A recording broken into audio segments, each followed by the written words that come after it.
Tonton sampai selesai video ini agar teman-teman lebih paham dan mengerti cara ternak lovebird bagi pemula. Dan jangan lupa subscribe dan berlangganan karena itu gratis ya teman-teman.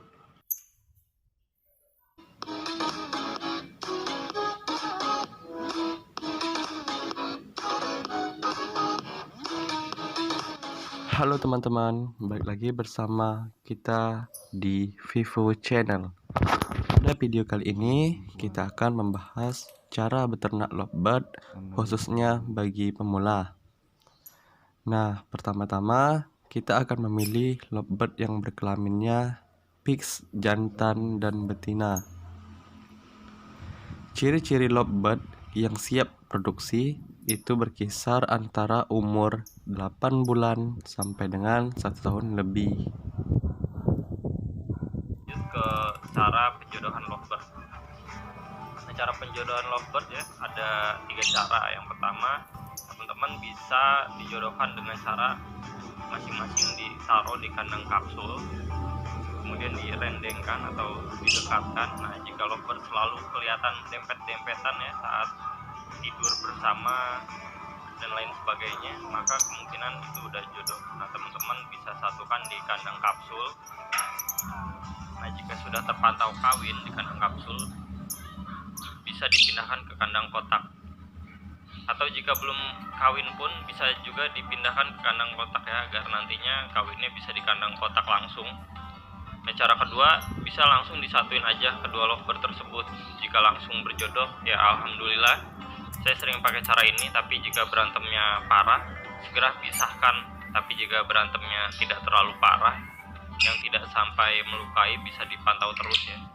Cara ini wajib dipantau terus, karena jika tidak dipantau lovebird bisa terluka, bahkan pengalaman saya bisa sampai meninggal. Nah, cara yang ketiga, beli beberapa ekor lovebird, taruh di kandang koloni, biarkan lovebird memilih sendiri pasangannya. Tapi kekurangannya, ya kita nggak bisa nih setting warna anakan apa yang mau kita cetak, nah, karena lovebird memilih sendiri pasangannya. Nah, untuk kekurangan dan kelebihan kandang kotak dibandingin kandang koloni nanti kita bahas di video selanjutnya. Nah, selanjutnya ciri lovebird berjodoh. Ciri lovebird berjodoh itu pertama sisir-sisiran, kedua jantan meloloh betina, ketiga lovebird terpantau kawin. Selanjutnya cara menyiapkan kandang. Pertama, siapkan glodok. Nah, untuk pemula paling bagus ini menggunakan glodok kaca. Kenapa? Karena supaya enak mantau perkembangannya. Jika lovebird tersebut bertelur atau menetas, kita bisa lihat perkembangan cindil lovebird. Ya, karena kalau masih awal berternak kan begitu. Ketika bertelur atau menetas, senang banget kan sebentar-sebentar dilihat karena euforia kita masih tinggi. Tapi kita nggak tahu nih karakter indukannya karena produksi pertama kali nih misalnya ya. Nah, beberapa karakter indukan lovebird ada yang jika kita sering buka tutup glodok bisa menyebabkan stres pada indukan lovebird. Nah, jika stres, efeknya nanti indukan nggak mau angkrem telur lagi. Atau jika cindil atau telur udah menetas, indukan nggak mau ngeloloh lagi nih kalau sering kita lihat. Atau bahkan bisa dibantai oleh indukan cindilnya. Tapi beberapa indukan juga ada yang aman kok, nggak stres ketika kita sering buka tutup glodok untuk lihat perkembangan telur atau cindilnya. Nah, itulah alasan kenapa untuk pemula bagusnya glodok kaca ya, karena bisa kita cek dari luar ketika indukan sedang tidak di dalam glodok. Kita bisa intip isi dari glodok kaca tersebut. Nah, untuk bahan sarang teman-teman bisa taruh di luar atau di dalam glodok. Tapi saya lebih sering di luar glodok ya. Tapi sebenarnya sama aja kok, karena nanti tetap indukan lovebird yang akan merapikan sarangnya sendiri. Nah, untuk bahan sarang teman-teman bisa pakai serut kayu yang kecil-kecil untuk alas di dalam glodok. Nah, ini bisa ditaruh langsung di dalam glodoknya. Nah, lanjut teman-teman bisa pakai serut kayu tipis. Dia lebih direkomendasikan daripada serut kayu yang tebal, atau bisa pakai daun cemara juga bagus. Nah, kalau bisa hindari nih sarang dari kulit jagung, karena beberapa kasus kulit jagung bisa melilit kaki atau leher anakan lovebird yang bisa menyebabkan cacat atau bahkan kematian pada anakan lovebird. Nah, lanjut untuk pakan teman-teman bisa pakai pakan yang variatif ya. berupa biji-bijian seperti millet putih, merah, kanarisit, kuaci, dan lain-lain.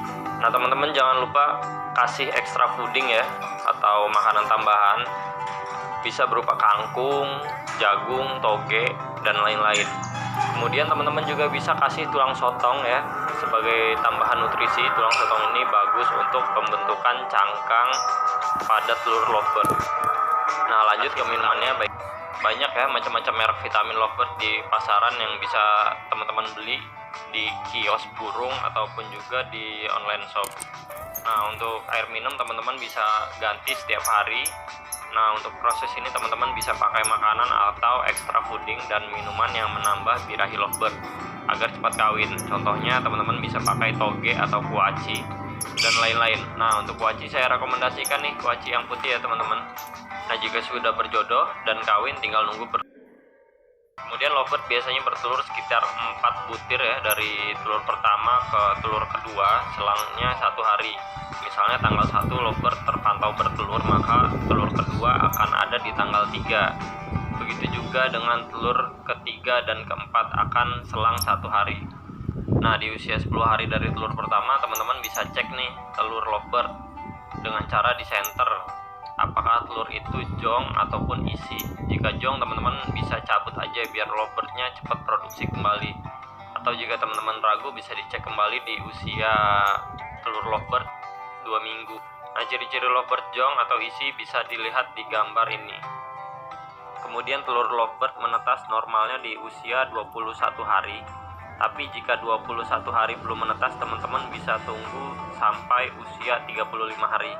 Lanjut jika sudah menetas teman-teman harus selalu siap pakan biji-bijian berupa millet putih dan kanarisit dan lain-lain.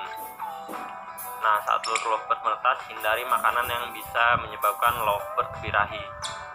Pakan wajib ketika telur lovebird menetas adalah jagung atau extra fooding dalam kemasan atau bisa menggunakan tambahan heifer.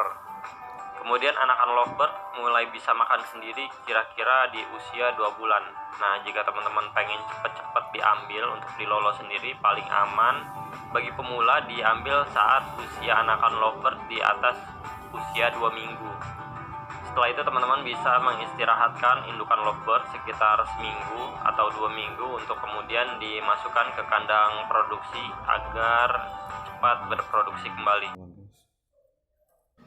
Di akhir video ini kami memberikan beberapa tips dan cara ternak lovebird yang benar agar cepat bertelur. Yang pertama, siapkan kandang lovebird. Yang kedua, menyiapkan tempat bertelur. Yang ketiga, memilih induk lovebird berkualitas atau yang pasti jantan dan betina. 4. Menunggu hingga lovebird siap kawin. Kelima, memberi makanan yang baik agar lovebird cepat bertelur. Keenam, mengawinkan lovebird. Ketujuh, mengantisipasi induk yang tidak mau mengerami telur, dan sebagainya. Untuk hal-hal berikutnya yang ingin ditanyakan boleh diberi di kolom komentar, dan untuk info berikutnya nanti kita akan buat konten lagi. Oke teman-teman, mungkin sekian dari kami.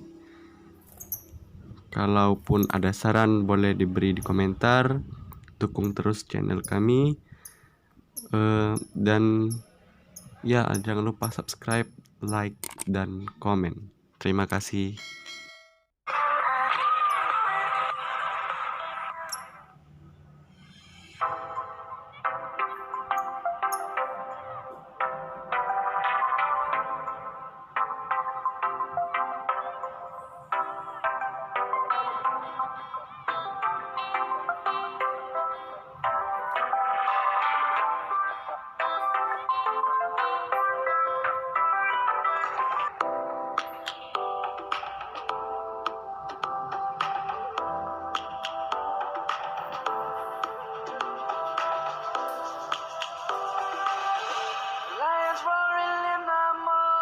Sun, searching for a longer day.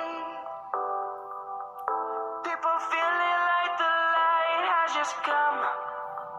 We must never stop the